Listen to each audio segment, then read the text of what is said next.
rainy Miami day, and yeah, while we were waiting to come live, with what we had started talking about and introducing today's topic, I was thinking, Alice in Wonderland never made as much sense as it makes now, or even less sense, right? Diving into the rabbit's hole. I watch sometimes TV shows or these sports programs, and I wonder, if you have all these, 10,000s of people watching, like yesterday, the soccer game, do the thoughts of one team or the other, how does it influence the players? I mean, it has to influence them to some extent, doesn't it? Or even the Wimbledon, I really don't have a preference. I like to watch these events quite neutrally, and you will see me rooting one in for the other. But I thought, for example, in Wimbledon, I could watch that no matter who was scoring, it seemed that the noise of the crowd was quite evenly. They applauded as much one as the other, and I always thought that was very, nice in a way. But how does that influence? How does it influence the players, those who are in the focus point? We do, again, and I always go into this thinking, the cosmic, the universal, the collective thoughts, consciousness. How does it influence everything, right? I mean, starting with these sports events and other events even. When you have, for example, even in schools, let's say for bullying, if you have one person picking on someone, that might be just one-on-one, but when you then see 2 and 3 doing it, how easy will people then get involved to, join the group, even if for example, especially when you know that people are doing the wrong thing, like rioting.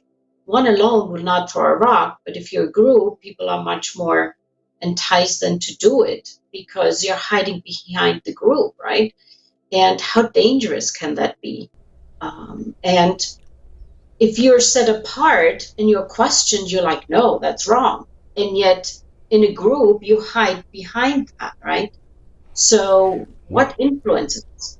Let's bring back. Let's bring the most famous quote, or the most famous researcher on this, Jung. He would talk about the collective unconscious and how it's ruling in the background the behavior of our society, but especially in those occasions when there are riots, there's violence. The group, just the fact that people are watching each other, and it gives sort of an authorization. No, it's like it's okay. Barbaric, things happen, and it's justified in that energy, that the unconsciousness that's ruling right there. No, you watch it also in sports. We see there's episodes of violence, especially in European or even Latin American soccer. You see the tribunes. There's people fighting, and it's like bringing the animal. I don't, no offense to the animals, but it's like bringing out that wild side, of humans. So. We were talking about. I personally was very impressed with one of the penalties. They were in the especially the Colombia-Argentinian game. The last penalty. The goalkeeper started talking to the other guy who was gonna kick. And it affected him deeply because he applied sort of a psychology there, like he would yell, you're afraid, you're nervous, you're not gonna make it. And in fact, he missed. So these things do have an effect, and especially with younger sports people, they are inexperienced. You were talking about the Wimbledon match also. Djokovic with the other one. The other one was very young. Yeah. Matteo. Mm-hmm. Bertolini, something, I forget now exactly.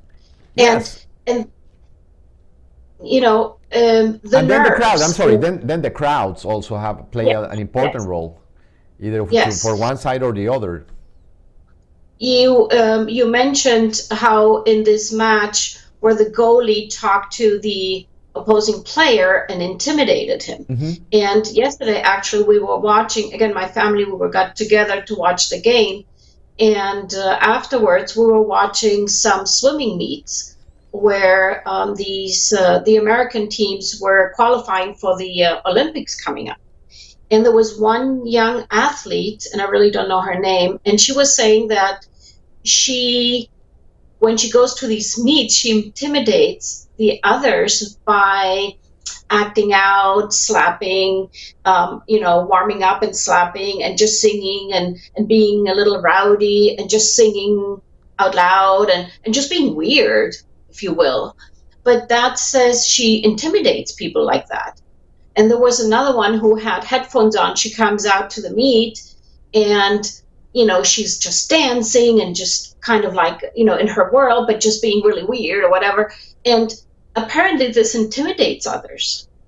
And it says by intimidating them, that gives them an edge, like, whoa, she's strong or something. I don't know. I never thought of it. I've never been very athletic to begin with. So I really don't know how that works. But watching this, and again, we were talking today on several occasions, yesterday, the Wimbledon, when you come out very stoic and you don't let the crowd or even your faults rattle you, which, the champion here had been to Wimbledon now several times. So he knows the crowd, he knows what it is, and he just kept very calm. With the younger player now, the Italian, was more nervous now about, I'm at this game and I just messed up again. I'm sure that was going on in his mind. He couldn't keep calm. And how does that affect you? Or the crowd feeling sad or sorry for him. He messed up again and he's good. He could have done this. And again, how does that all play into our own psyche, in our own energy when we are doing this? I talk to my clients often about this, for example, where they say, no, I'm so worried about my children, or, if something will happen to them, what is going to happen? And I'm like, when you think of your child or someone that you love and you don't want them to be affected driving or on a trip, and I have my own children where I would use that rather than thinking of them, I worry, they have to drive back from college today and, may they be, I think of them being safe rather than not safe or what could happen, right? So my words to my clients are like, think of what you wish, not what you don't wish. In other words, how do we create anyway? The first step, it's our mind, isn't it?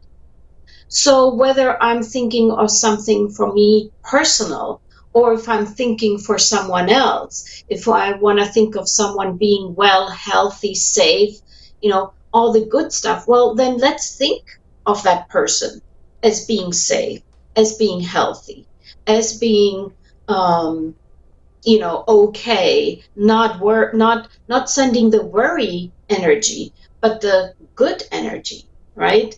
And so thinking of these sports matches, then what happens? Of course, we're rooting. So everybody wants their team to win. So I'm played in my mind out sometimes, But the if we question could is, see the energy, right? You can have all the good intentions and wish the best, but check your vibration while you are doing so, because we can wear the t-shirt and we can cheer and everything, but what's really happening, it could be that there's more fear than anything. There's more insecurity than anything, and that, I believe, has a lot of influence in the outcome, because I mean, I've been watching games all my life, and now I do with my son, and I always wonder. I mean, what is it? What is it that makes a team? Because chances are pretty much when they go to a final, no, the chances are they're really good. They both are really good. Obviously. But there's a factor there. There's something in the psyche of the collective. Starting with the team, there's teams where, if the team members are not comfortable, if they don't feel like in that synchronicity, they don't feel like really blended and in sync one with the other, good understanding. We don't really know what's happening inside those teams, no? Well, think about this. How difficult it is for us as humans to play in a team, to play, for example, in an orchestra, or it takes all this practice to orchestrate, to get into, to tune into each other. And in music, I know for a fact, when singers and players play together in orchestra, in a band, singing together with the band, you have to tap into something to be in sync together. Dancing, groups that dance, look at marching bands, what it takes to practice to be, in sync with each other. And then you see animals like birds or fish that swim in a school, fish, or birds in these groups, how they fly. And they don't bump into each other, and they move together, right? And they all turn suddenly to the right and then to the left, and nobody bumps into each other. How can that be? And that is because they're in this collective set of mind, right? They're in a collective. We are more individual. And yet, when we are in these group scenarios, we tune somewhere in a different level into this group of thinking. And as you said, a team has to be in sync or else it doesn't work. And sometimes you can see, I think, in these group events where they lose it, they're not in sync. And you can see teams that are so in sync, as we call it, where they already read each other and they're not even there yet, and exactly where. And to me, I think that's awesome to watch that. When you see them, how did they know to send it in? And he got it, and he ran just ahead, and you're far away, and yet they're in this game, and it's happening, quickly, and they have to be right then and there and do it. And I know some watching the game, it's like, oh, why didn't he do this? What? And I go, well, you're standing out here, right? It's like, tell my husband, you are out here, you're watching it, and you can see it from the top. Oh, he should have run here, should have done this. But they're in there, and sometimes they're not in sync, right? And that's what you said, I think. And the same happens to us, right? I think we need to learn from nature, no? I was just looking at those birds, and I see it in the human. I'm sorry, in the animal kingdom, many animals, they move at the same pace, they fly in the same direction, they make the same turns. They call that the collective consciousness of those particular species, when they know exactly what to do. They're synchronized. And maybe that's what we lack as humans, because we are on our own. We are, captive in our own thoughts and our own history. We're not in the present like they are. We carry all this information that is not needed especially in moments like those. Imagine every player bringing their emotions and maybe their problems to a game. And you watch that. You watch they do great in a particular day, and then on the next match they do poorly. And it's got to do with that, the emotional, the psychological. If they paid more attention to that, I think they would perform. Some teams, they have. I know that at least from the basketball, like the LA Lakers, they've been introduced to meditation and mindfulness because it's so important. to be in the Well, I think, present. yeah, I think that is now becoming more and more aware of these practices. Because you mentioned the animals. Animals as such, they have a collective identity, not so much individual. I think when we make them pets, we do change them a little, because now I can call a name. I call my cat a name, and it will come. She will come to me. She knows she is Nix. She is this one cat. She's not the other cat. So you individualize them a little more. But otherwise, a stray cat or dog, you can't call it a name. You can't say, hey, come here. It probably won't.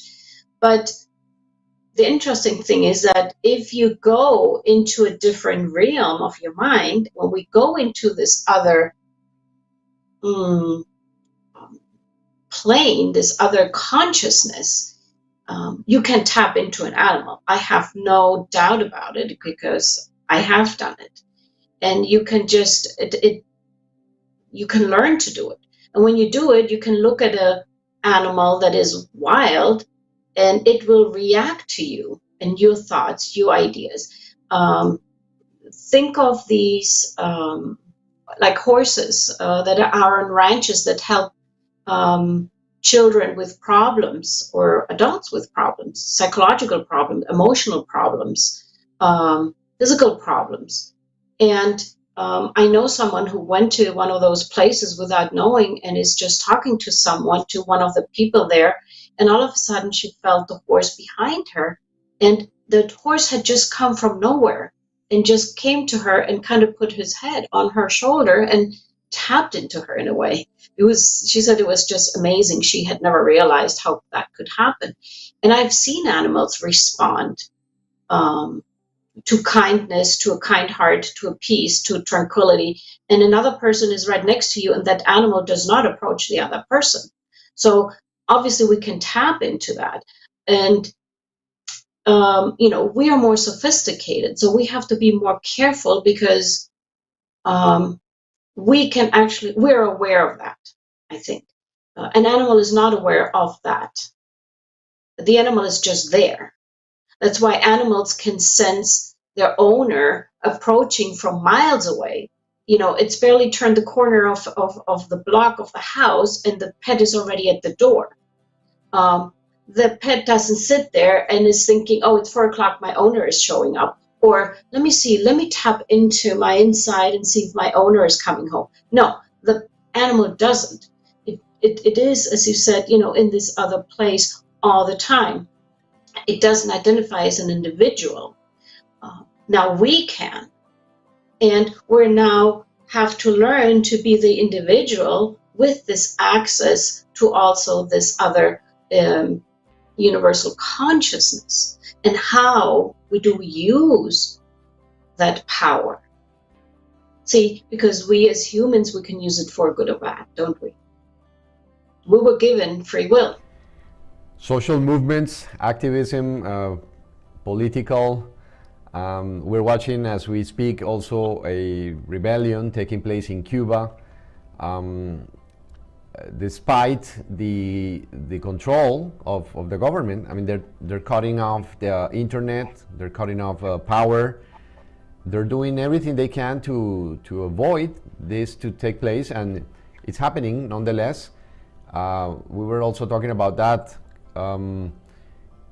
common, shared feeling of distress, insatisfaction, poverty, misery. Has to do something. I mean, it has to be enough fuel to ignite something as a social movement. Yeah. Sometimes, I mean, it has been neutralized in so many occasions, but that doesn't mean it won't keep from coming. It's gonna come back and back and back until something happens. But people are just like feeling that the call, and they're going out. So yes, that may mean something.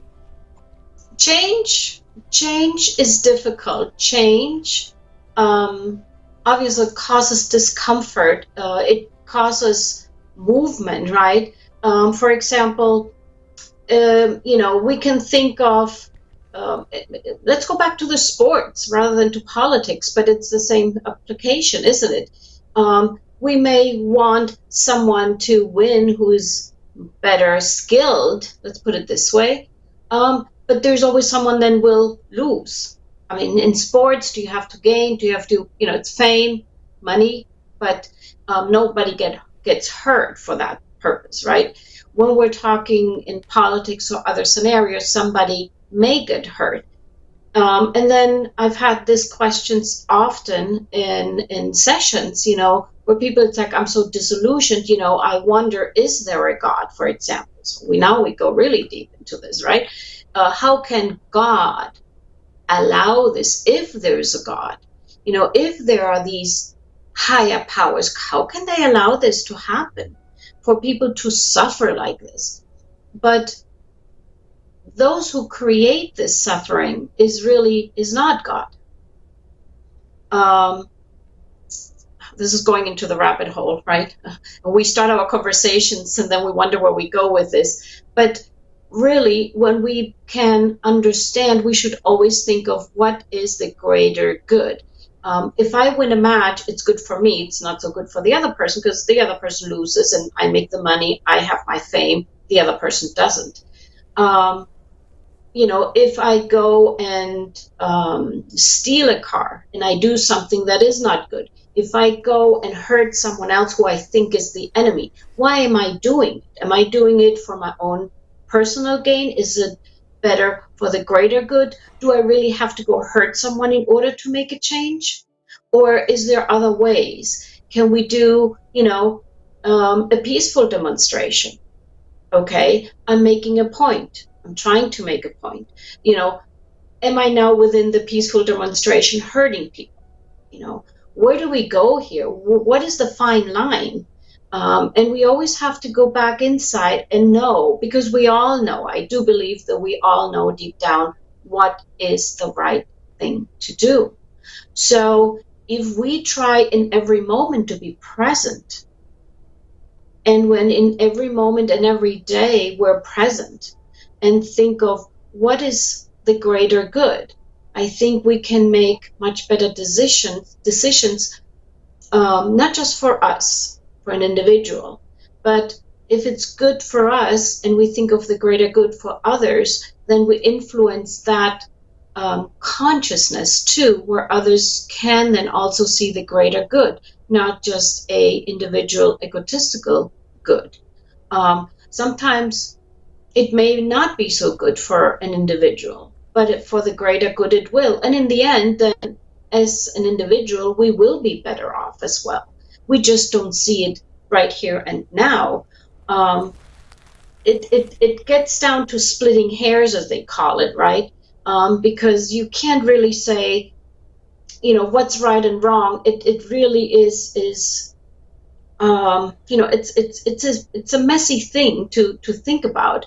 But I mean, if we can all always take a moment to reflect a little and see how we influence, everything else with our decision.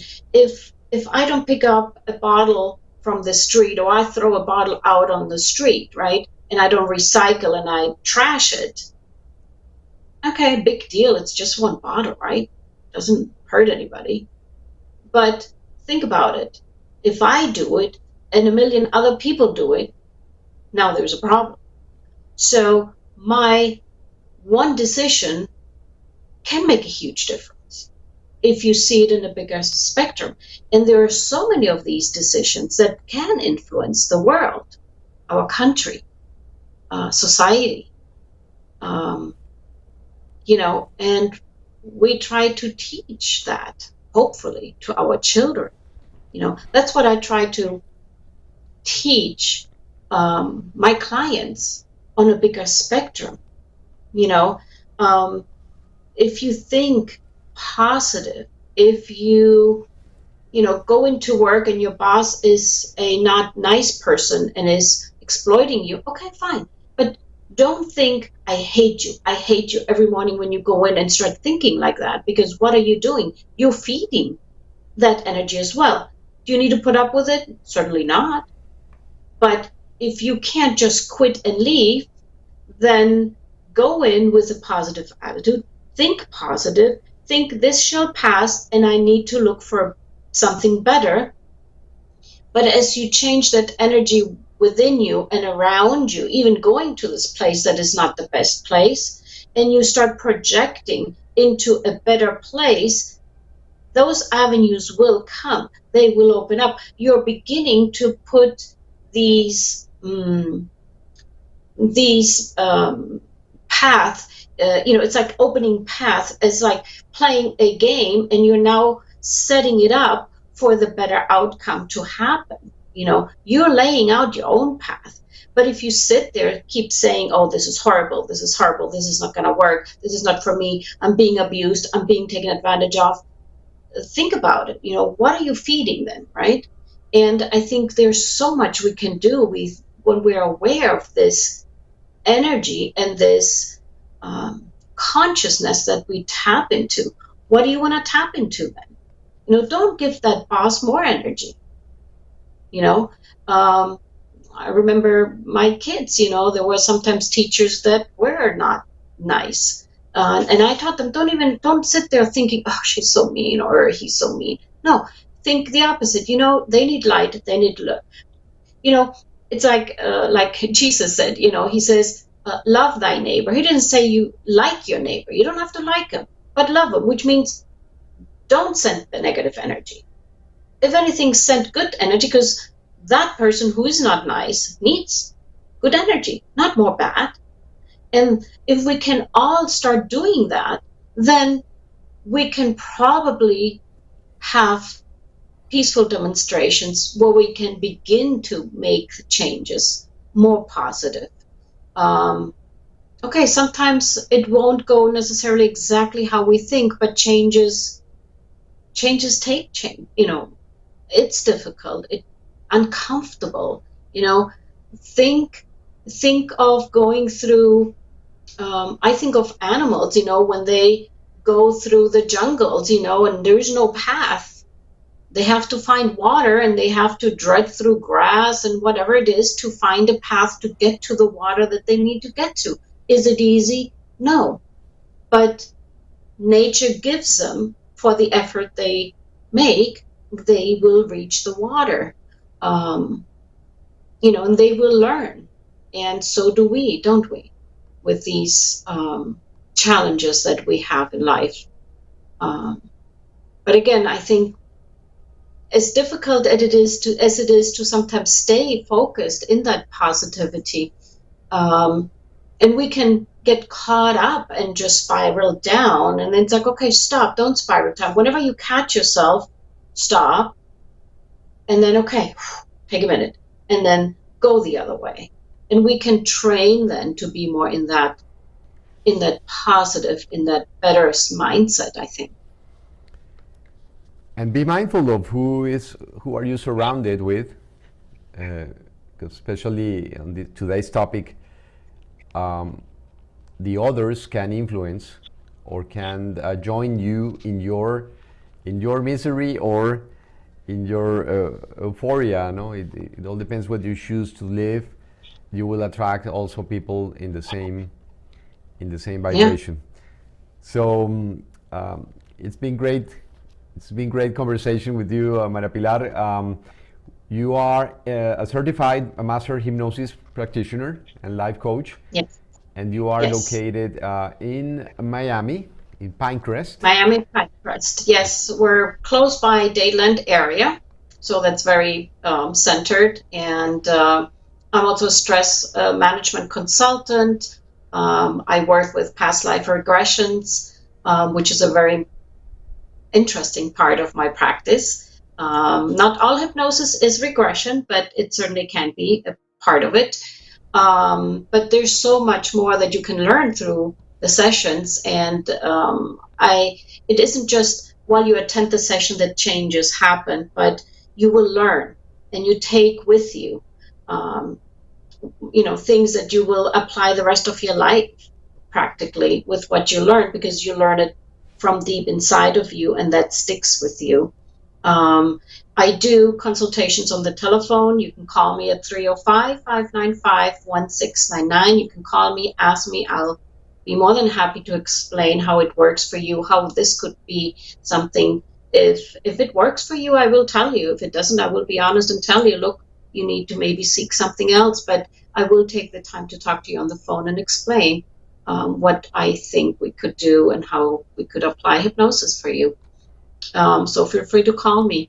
I'm always available. And Maria-Pilar is also a member of the International Association of Alternative and Ancient Medicine, where she also will participate. I hope pretty soon you're going to be doing some kind of a course on hypnosis or some kind of presentation. In the meantime, you have an appointment. You have an appointment every Monday. We talk about different topics, yes, all hypnosis related. And you can check Maria-Pilar's profile here on IAAAM.net as well. Find her contact info and learn more of what she does. So yes, we're following so many current affairs in society, in entertainment, and we always see this. We see that the group has a lot of influence, the mass, on the outcome of things. So hopefully we can understand more how we can channel, I would say, like redirection in a positive way, all this energy, all these, it's a wonderful thing to have, but you have to make sure who you are associated with in order to achieve your goals. So awareness. Yes. So I think that's going to be it for now, and let's hope people will take the best from this conversation, and hopefully call you to see how they can improve or go deeper into all these mysterious realm inside the mind. Maria-Pilar, again, thank you so much, and make sure you visit her page. It's beaconhypnotherapyinstitute.com. Yes, take care, Kike. We'll talk next Monday, Next Monday, or Sunday if you want. Monday. Any day. Yes. Okay, guys. Goodbye. Thank you so much. Have a good day.